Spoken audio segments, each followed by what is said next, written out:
Who are you? Who am I? Yeah. I am Chloe Swarbrick, Green MP, based in Auckland Central, but I feel as though I should have a far more introspective response to that, particularly as a philosophy graduate. Philosophy graduate? Yeah, mate. What? Yeah. Did you do politics or not? No, I did not do politics. Politics was never intended to be my gig, You're man. definitely one of the lucky ones. Listen to this radio. This voice, I used to be on radio. I used to love radio. I thought that was my future, but I am technically a high school dropout. So I ended up at uni doing a BA in philosophy and met my partner at the time, Alex, and we started a bunch of businesses. Studied philosophy because that was what I thought was really fascinating, and I just wanted to learn stuff.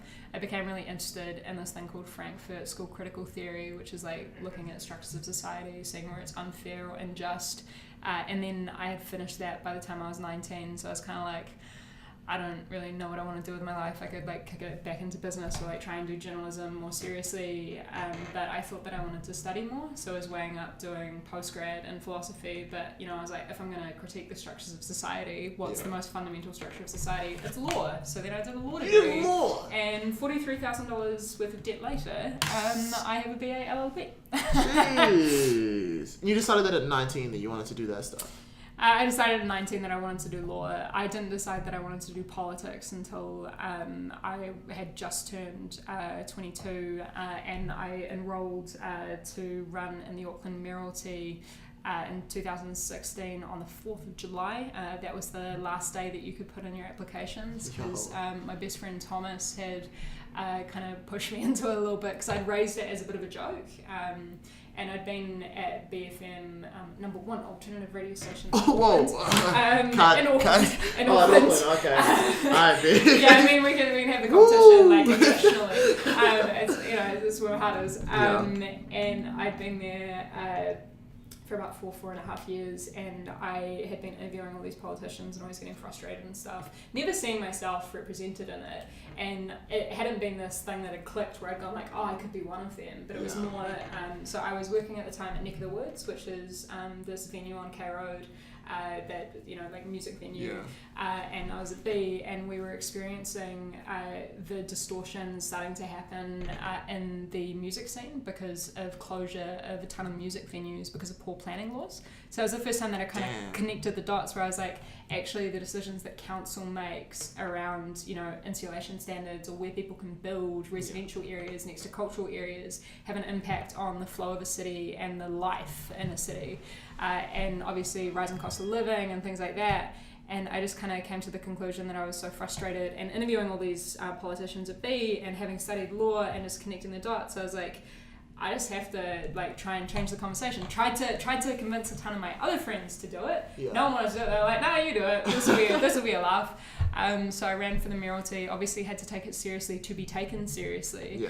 And then after that, kind of just continued falling down a rabbit hole. And like a year and a half after deciding to run for the Auckland mayoralty, I like ended up in Parliament.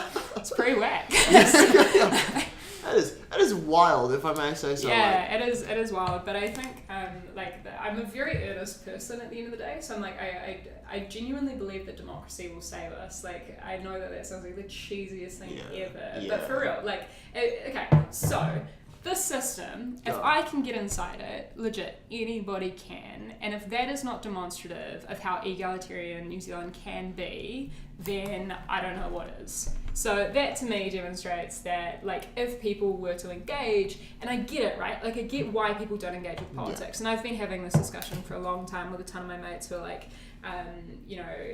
hardcore activists and advocates who go, and anarchists as well, and go like, screw politics and politicians, like, you're all full of shit. We're all voting for the same person. Totally. And it's kind of like, it doesn't have to be that way. Like, one thing that gives me so much optimism is that New Zealand is so small that we can change things practically overnight or in a really short amount of time comparative to other jurisdictions if we have focused effort on that change and the political willpower to do it. So it's about knowing where those levers are, right? So it's like the cultural change around, like, obviously media and public perception, but then also the structural change around the legislation and all the rest.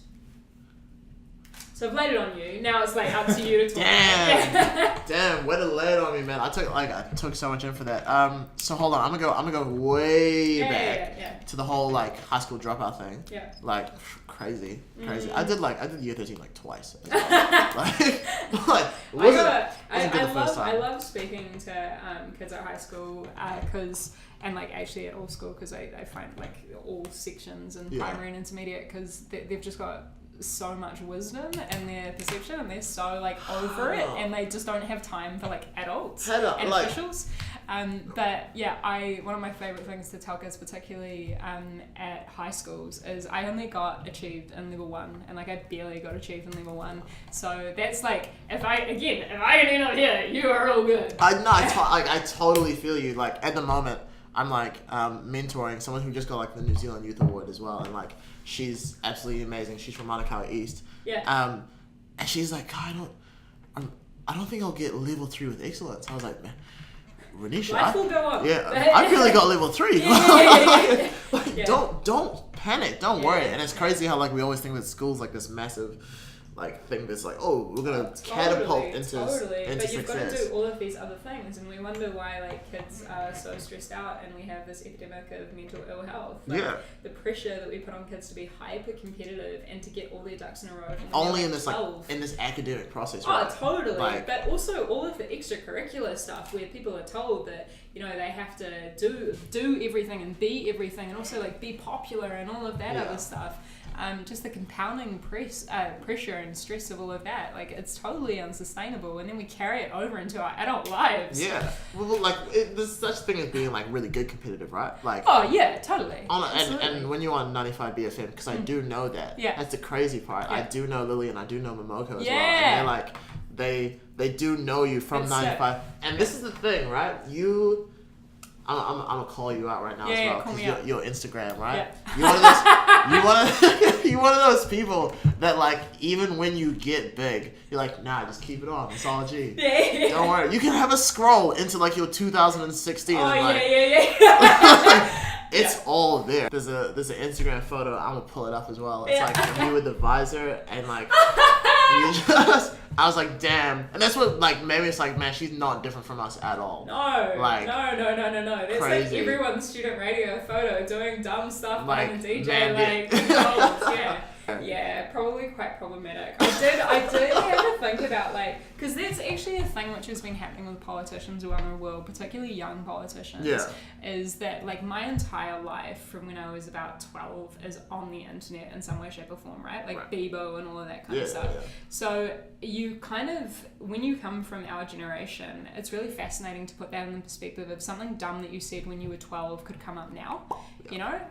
So yeah, I don't know. I guess that I feel really fortunate in that I've never presented a front. Like I've always been upfront about how, of course, I'm not perfect. I'm very rough around the edges. I'm just like out here trying my best, and if people don't like it, that's cool. Like that is more than okay. But also, I think that's what genuine representation looks like. I'm going to be upfront with you about my flaws.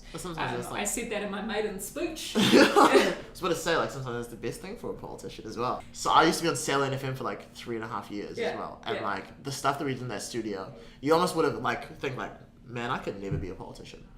And then I like interviewed politicians in the same radio station where we used to like drink. Yeah. And it's like, okay, this is we have to clean up and everything like that. But then I like moved on to like actually doing like youth parliament stuff, and then like going into the like Ministry of Youth Development and stuff like that. I still do the radio show though. Yeah. Do you ever still want to like do 95 BFM? I miss radio so much, man. Like I actually went and dropped in on Lil the other day, and I just miss it so much. I love sitting in a studio and just like riffing off of stuff. I mean, maybe there's like to a certain extent not enough like self deprecation or whatever. But I'm very much on the New Zealand vibe with that. Like I pull myself apart regularly. But I miss radio in a big way. But speaking to kind of the stuff that you say on radio, I remember getting in trouble from our big boss Hugh at the time. He'd just come on as the GM a few years ago when I was still at B, and I remember getting in trouble for swearing too much on the radio.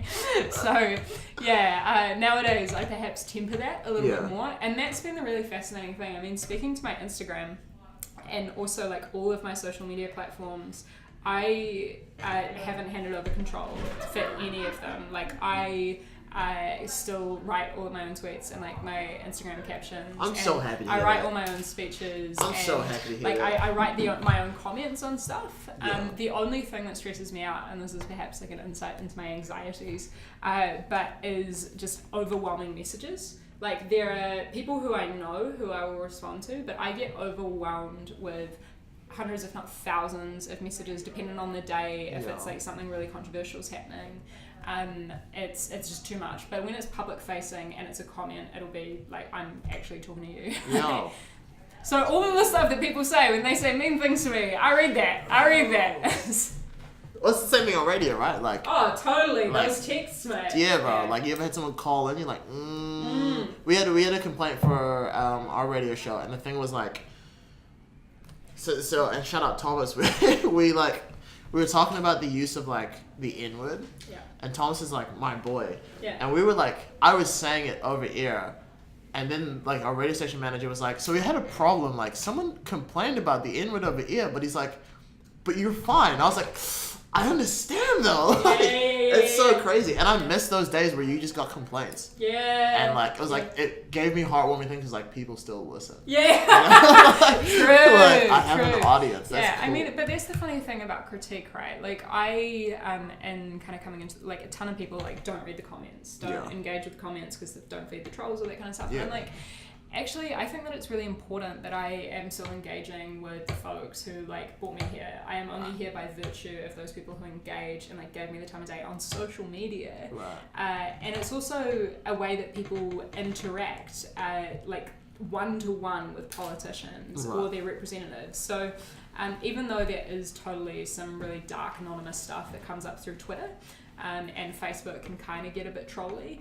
There are definitely, like, when there is a grain of truth in what someone's saying, even if it's really harsh critique, I'll be like, actually tell me how I can improve. Like, I'm really keen. I want to be better. Of course I don't know everything, but also any politician who tells you they know everything is either completely lying to you or lacking self-awareness, and I'm not sure which is worse.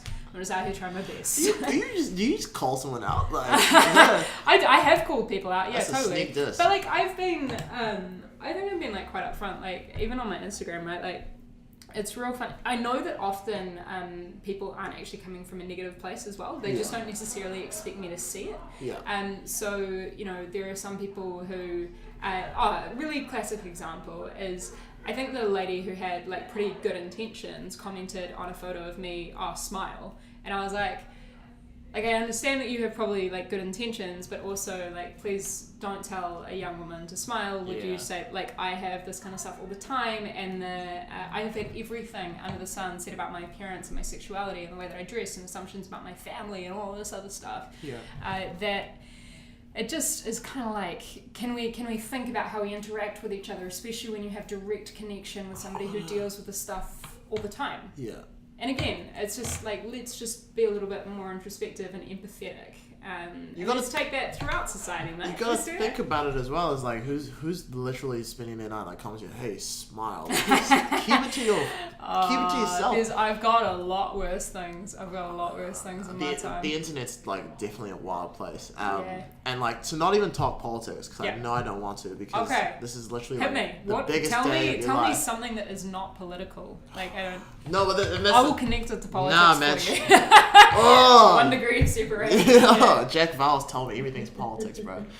Like, there's nothing not politics. But everything. But a lot of the stuff I see on your Instagram, and like we always follow like authorized by as well. So Tapu Allen needs to get back on the pod. Nah, we both need to. We're like pretty. We can be. We're not slack. We're just very hardworking. And I'm calling you out, B. I'm calling you out. Our podcast is a little bit more regular. Well, we originally tried to do it weekly, and it just like totally fell apart because like I can show you my calendar. It is ridiculous. Y'all busy. And then just like being out of town all the time. Like Kitty lives on the East Coast. I live in Auckland, and then having to ping all around the rest of the country to.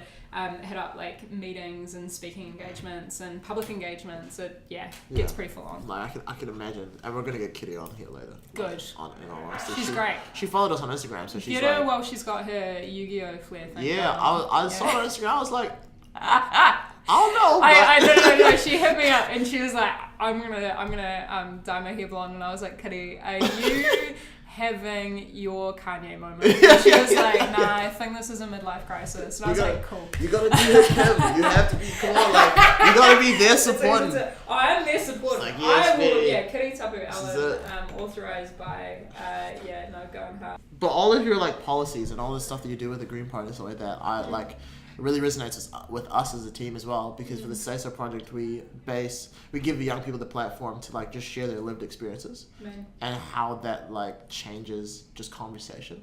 And it's so much power from what we hear, and as you said, like young people in high school like have so much wisdom. We just don't ask them. But it's like it changes the frame of the conversation, right? I mean, I was having a really meaningful conversation it's always a meaningful conversation with Laura O'Connell-Rivera from Action Station, and we were talking about the commentariat, so like the folks who are always brought out to comment on any issue, so on like Breakfast TV or the AM show, whatever, just the two people who are always invited to share their opinions. And it's a very limited breadth of experience, so it's often people who are from a similar demographic. And what that does is just, I think, limits our ability to understand our options and opportunities more than anything, right? Like it really, that diversity of experience, whether it is age or background or ethnicity or beliefs or values or whatever, offers people with an opportunity to expand their minds. If we're to get real Green Party on it. But no, for real.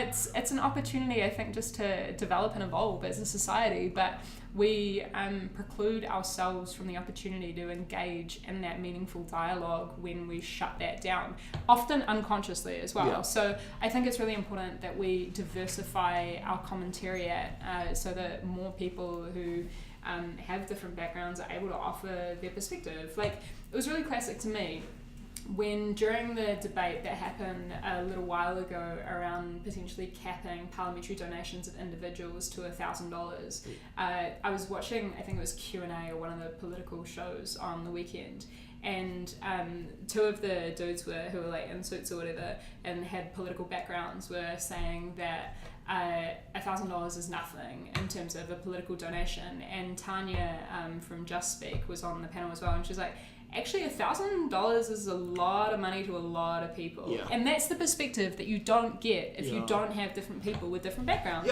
So like it just in every context, dude. Like, I was having a convo with Phil Goff, who's obviously Mayor of Auckland, who I ran against or with, or however you want to frame it. And he was saying to me that there were things that, he had to say or come out with or respond to that he wouldn't have had to do otherwise if I wasn't present there. Because you kind of force the frame to change. Well, exactly. And then, like, that's the best thing about being in a political race, right? There's so much pressure that it actually, like, narrows your maze. Totally. But also, it can bring out simultaneously the best and the worst of people, right? Like, well, that's the definition of politics, right? Well, I mean, I don't actually know what the definition of politics is. It's probably associated to political institutions, and it's like, what are political institutions? Fundamentally, it's about civil society. Civil society, by definition, has got to be something along the lines of an organisation of people who have decided to sign up to a rule of law. It's all things that are intangible, right? And if we want to go further, they're all colonial structures. Yes. So like that is. Let's go there. Let's open up the decolonisation discussion. We are literally like living in a colonial world as much as we like don't want to talk about it. And I mean, like, even me being from Kaitaia, it's amazing how far it stretches, but it's also amazing like the dark places you go where there's nothing like that. And how we live. And so, like, what I wanted to ask you about as well, like, you are from Auckland and now you're in Wellington and stuff like that, and you more or less represent New Zealand. I mean, I think representation's a really funny thing to talk about as well, because I was I had to go to Wanaka just outside of Queenstown the other day, and I was like, I had to get a rental car to drive there, and I was driving through all this beautiful landscape, and I was saying to my partner when I like got into Wanaka, gave him a phone call, and I was like, I think that to a certain extent I represent nature. And it was like the most hilarious thing to say. It's like 11 o'clock at night. I've been driving for like 2-3 hours. But it was like, actually, you know, what do you represent when you're in here? I also obviously represent communities of interest. So it's like folks who are interested in the issues that I'm interested in. Yeah. But then it's like, do I represent the people who didn't vote for me? But the thing is, you'll change, because today you represent people who will want to be supporting your medicinal marijuana bill. Oh yeah, there's that, and then there's the folks who are like, okay, so I mean, on the drug law reform thing, that's a really fascinating one for me. So the announcement that we made today is something that I've been working for months on, particularly with Dr. David Clark, who's Minister of Health, and that represents what is the biggest transition or drug harm reduction kind of intervention in 30 years in this country, ever since we had the world's first national needle exchange. And what we have done with that is basically entrench a hierarchy of police responses to people who are abusing substances. The people who are dying as a result of using synthetic substances are largely people who are homeless or jobless and don't have support. And those are people who are typically not engaged in the democratic or parliamentary process. So it's very easy to ignore them and to continue to perpetuate the injustices and inequities of the war on drugs, right? And this is one of the big things that I realised when I came into Parliament. I didn't come in here to advocate for drug law reform. No. But I've realised that no one was willing to fight for it. So I've scrapped, mate. There's all these gaps that you just kind of like, you know what, I'll do this. And it all seems like to us you have the most energy. Like you've got all the energy out there, but I also gotta ask yourself, and like for someone who's tried to do everything, and I guess like still kind of does, I burn out like once a year. Oh, totally. And it hits me, but then like I come back. It's all about how you bounce back, right? Yeah. But I have a question for you because, and I collected a story for the S0E3 project, and someone was. We were talking about pretty much like burning out, but they didn't know the term, and I'm not going to plant that term on them. But what they were talking about is short term and long term. And I know that you didn't always want to be in politics. And in fact, like radio was like more your long term gig. And if I had a choice, I'd do radio. But do you like, what is your long term? Like, do you want to be here forever? And if no, I don't. Like, I definitely don't want to. Do you want to be like a Winston Peters, or do you want to... As Winston Peters, Youth MP. So I'm calling you out now. I've retired the position. I definitely don't want to be in politics forever. I don't think that it's healthy to be in politics forever. This is just my take, hey? Like, everybody has different perspectives, and that's the beauty of democracy. But for me... I think that what I can bring to politics is very much about... to put it in Drake lyrics, here for a good time, not a long time. But I think that it is largely about, like, I want to scrap for the things that... Okay, so, actually, to not put it in arbitrary terms, because I got asked by a ton of journalists when I first came in, like, how long do you want to be here for? And I was like, how are you supposed to put a time limit on something that you have no idea about? Absolutely. Firstly, but also, second, like, the classic one that was always asked to me is, do you want to be Prime Minister? And I was like, you don't join the Greens because you want to be Prime Minister. You join the Greens because you want to fight for something and you believe in it. And you don't want to have to wait 10 years to have an opinion and climb up the hierarchy, by which time you might not know what you believe in anymore, you know? And so...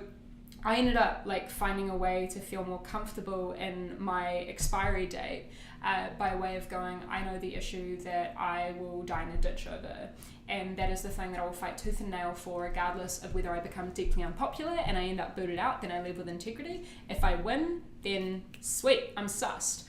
So the two things are mental health and drug abuse and addiction.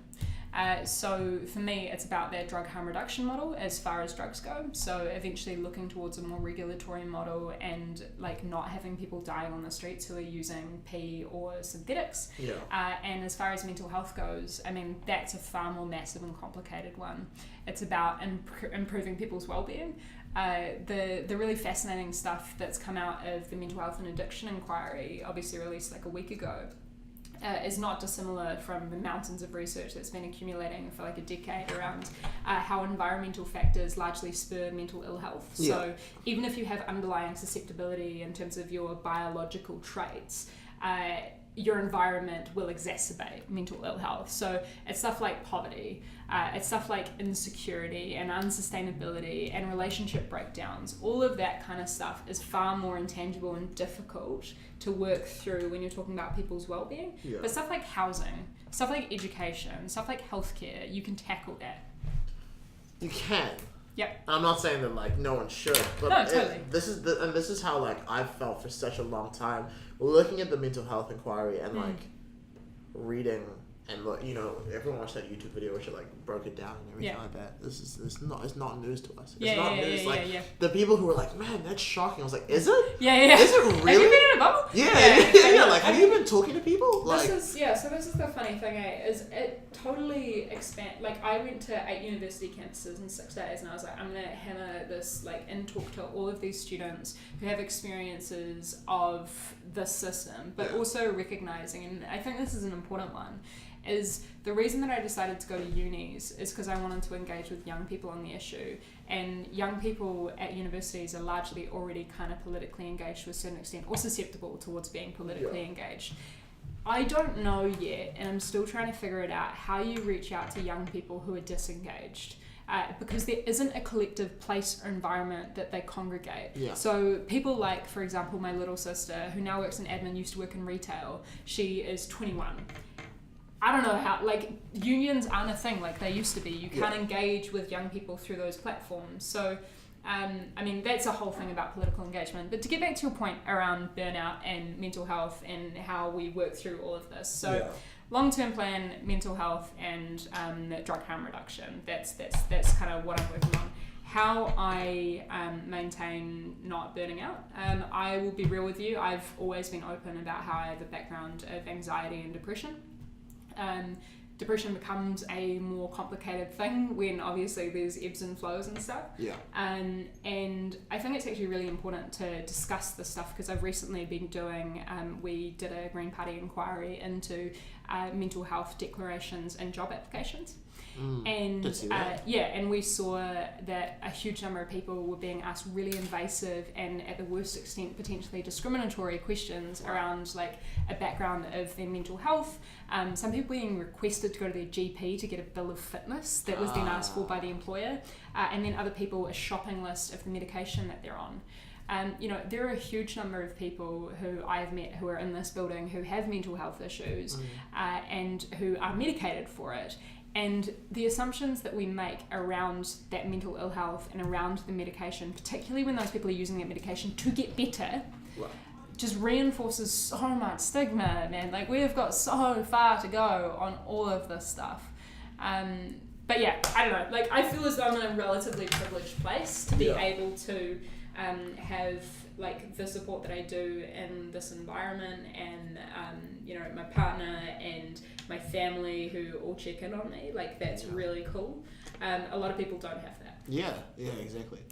2 more questions. Okay. Yeah. And like, these are gonna come off real. So someone hit us up on Instagram, and we were just like, obviously we didn't say we we're gonna have you, so it's just on any guest that we got, and there was a real big focus on how to keep your mental health in check while you're grinding, because there's so many young people out there right now who are trying to make a name for themselves on social media or politics or business, you know, that, and we stay grinding. I mean, Cal's behind the camera, he's been grinding I don't know how long.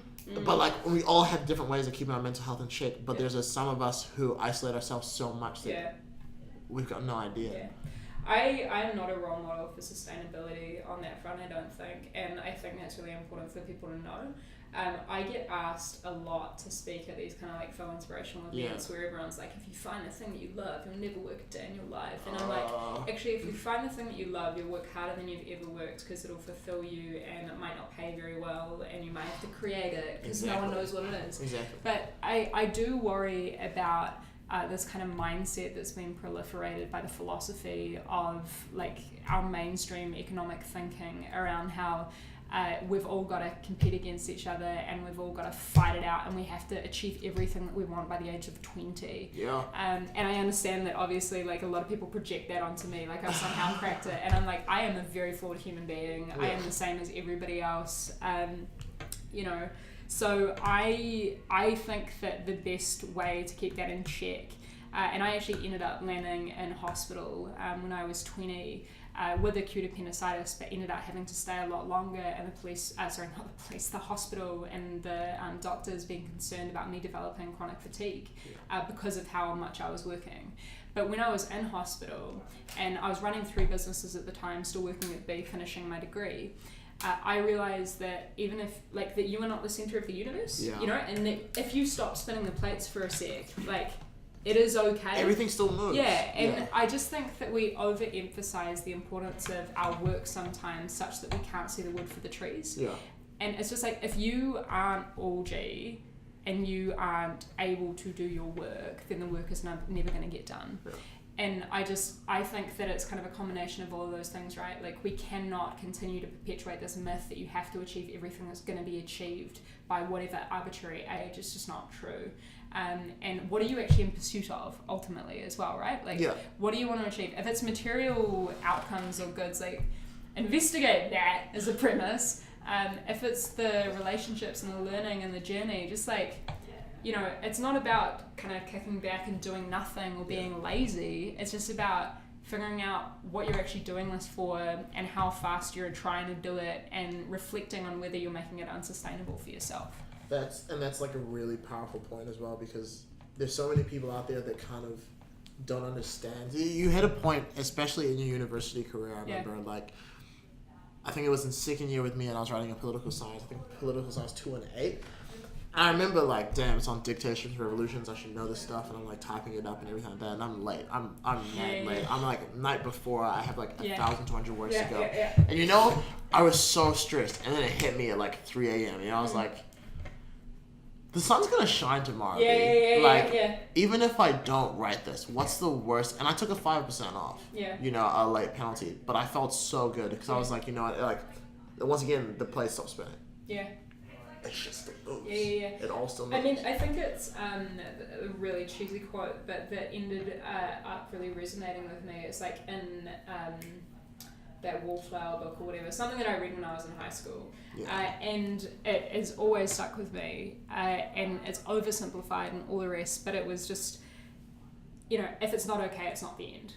So it's the notion that if you're going through a lot of shit right now, there is a time when you won't be. Like, things will be all G, you can work through it. And there's this, I studied some theology when I was doing my philosophy degree, and I looked into all of these religions around the world, and I'm agnostic, but Buddhism has a whole bunch of tenets, and one that really resonated with me, and this sounds super depressing when I say it off the bat, but it's that life is suffering. So, you know, people will read that and go, oh, that's like, don't like the sound of that. But I think when you realize that regardless of what you do, things are going to be hard sometimes. Then you realize that what's actually really important is that purpose and that meaning and those relationships. Because you are still going to have the peaks and the troughs regardless of your material wealth or, you know, any of those other factors. So it's important to focus inward but also outward. And that's the stuff around the value sets around intrinsic and extrinsic, and we can get into all kinds of citations around academia. But basically what I'm saying is that, you know, the things that have been identified in, for example, the Mental Health and Addiction Inquiry, but also tons of research that came out prior, is connection is one of the most important deciding factors in people's well-being. If you are connected to other people, you generally have a sense of identity, a sense of belonging, a sense of purpose. You know, that's meaningful and that's important. That's gonna be it. That's it, mate. Last question. Arguably the biggest day so far of your political career. And like, it totally is. I'm wearing odd socks as well. Are you? Yeah. How did you feel when you woke up this morning? I felt nervous as all hell. Yeah, I woke up this morning at 6:15 and I was like, I don't know if I should sleep, I don't know if I should wake up, because like I could arguably like sleep a little bit more and try and not, you know, roll in a little bit closer to the time when things were happening, or I could try and prep. And it's funny because I have been waiting for this announcement around drug harm reduction for approximately 6 months. Like, I have been working on this, and I have been told by a ton of people, particularly around the measures with regard to treating those who are using and addicted to substances as a health issue primarily. I was told by a ton of people that would never get across the line, because that was not what was originally on the table, right? Yeah, but, well, yes and no. It's like, you kind of, at a certain point, you have to make that decision as to whether you, and this is the thing about politics. Yeah. So instead of just going, okay, I'm just going to continue going behind the scenes and trying to figure that piece out, I was like, this conversation has to happen publicly. So that's why I've been really loud and staunch about our position. It hasn't been attacking anybody. It has been about trying to present that evidence and that research to the New Zealand public and going, guys, like, we can do better. And that moves political consensus, you know, like, that moves the Overton window of what's politically possible when other politicians realise that it resonates with the public. That's Going pills of wisdom, mate. Yeah. That's how you really felt this morning? Like. Nah, I felt real nervous. I couldn't eat this morning. I ended up having 3 coffees, and then I couldn't eat lunch afterwards, and then I kind of just all the adrenaline wore off after the announcement, and I was like, I just want a nap for a month. Naps. Same. But I didn't get the announcement. Speaking to Drake again, why does he use the line, I don't take naps? You have to take naps. Naps are important for mental health and well-being. I just want to put that on the record. Money is also important for him, you know? Yeah, like, true. Yeah, so it's a matter of priorities. What is it? It's me and the money don't get It's like, it is crazy. You have a lolly bag. Those are like the spider type of things. We saved this to the end. Yeah. Oh, okay, cool. Alright. Keep people up. Oh, got it. But no, if you wanna finish up here. Yeah. That was pretty much it. I could feel Callum like, I want to talk about Kanye West so much. Oh my god. Okay. Dude, thank you so much. That's okay. I'm just worried. So wait, we need to do the outro? What do we do?